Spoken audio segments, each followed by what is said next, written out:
My name is Brianna Amborn. I have been in Marching Chiefs. This is my third season now. I started fall of 2012 and I'm in the color guard.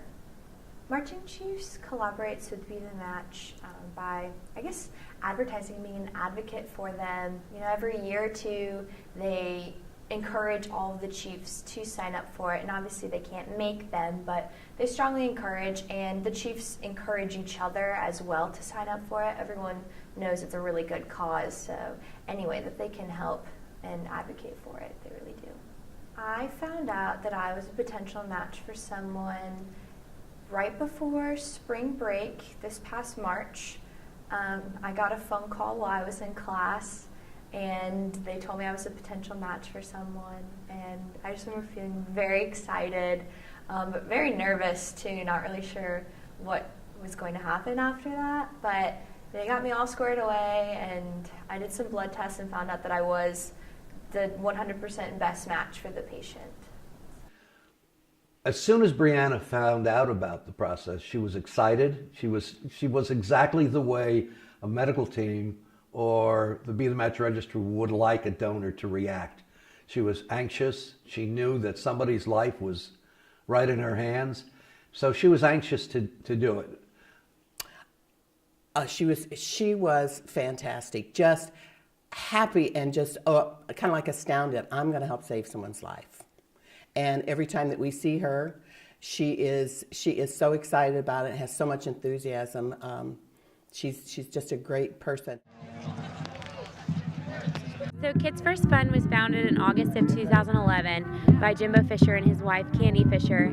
Their youngest son Ethan was diagnosed with a disorder called Fanconi anemia. It's a blood disease, and so they decided to start Kids First Fund to raise research dollars and awareness for the rare disease Fanconi anemia. We've had so much support from people just wearing our shirts and wearing our stickers, and the Marching Chiefs wore stickers.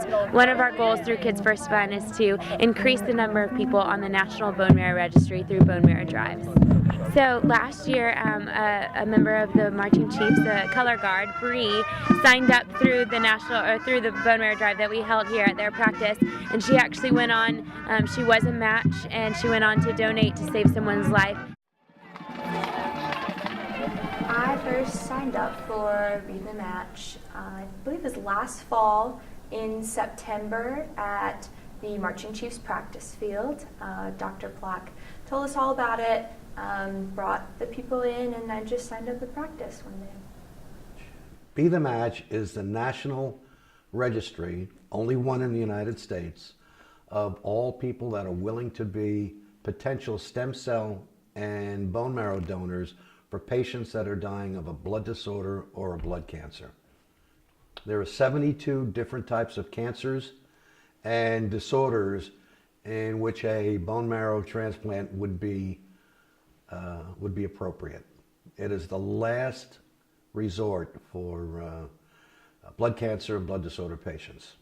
We've been involved with Be The Match since 2006 when our grandson was diagnosed with ALL leukemia. Our grandson's name is Pat Bedraha, who was diagnosed with ALL leukemia in 2006. We reached out to Be The Match because Pat told us to. He came up with a campaign called Driving for Donors when he learned of a little girl that died because she needed a transplant and couldn't find a donor. Fortunately, Pat never needed a bone marrow transplant or a stem cell transplant. Pat lives in California, goes to UCLA, and he is studying economics. He's 19, 6 years cancer-free. Yay. I would just like to encourage all the students at FSU and also all of their friends to really go and register. It is not a contract, but I want you to be committed to it because it really does involve someone's life. Obviously, the very first step is signing up, and that's easy. 10-minute process. You fill out some paperwork. They swab the inside of your cheeks to get your cells, and you get put in the registry, and it's just a waiting game from there. Actually, 1 in 500, I believe, that you would get the call that you are a possible match. and they would continue looking for a match until they get an absolute perfect match. But your chances of from being called to actually donating turn out to be 1 in about 38,000. Long odds. There are 2 ways to donate marrow, or I should say cells. One is marrow, and that requires an operation into the fatty part of the hip where the doctor takes about 1 liter of marrow and puts it into a bag, and then that is taken by a courier out to where the patient is. And that's a process that's still used today, but in less than 15% of the time do they use the old-fashioned way. But the process it's highly exaggerated. The pain and discomfort that comes from most people are back to work within a couple of days. The current process is called a PBSC, or peripheral blood stem cell transplant. The one I did was the one that happens more than 85% of the time. It's similar to donating plasma.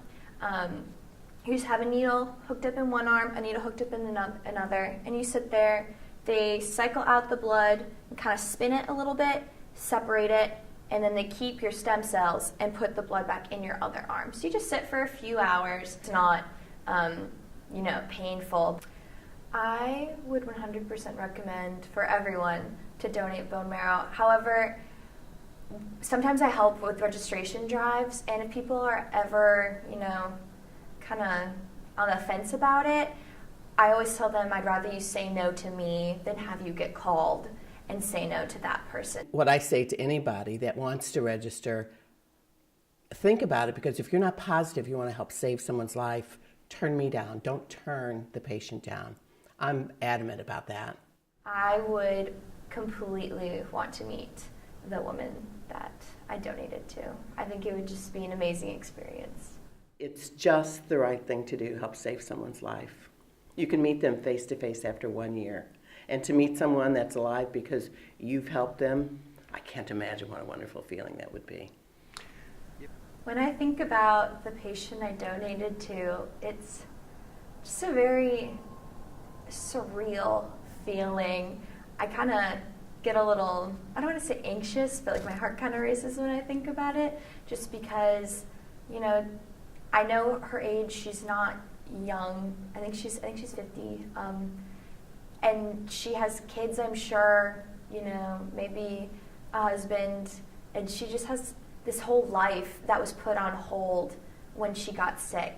And I recently found out that she was discharged from the hospital, and they usually don't give you a lot of information between donation, when you first donate and then the year after.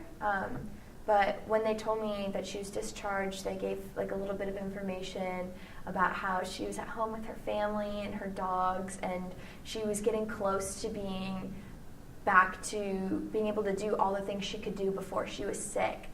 And, I don't know how long she's been sick. I don't know how long she's been battling this, but it's just an amazing feeling knowing that, I did that. I gave that back to her, and without that, she may still be in the hospital, she may not be here anymore, and I can't even explain it. It just feels so good knowing that, I had an impact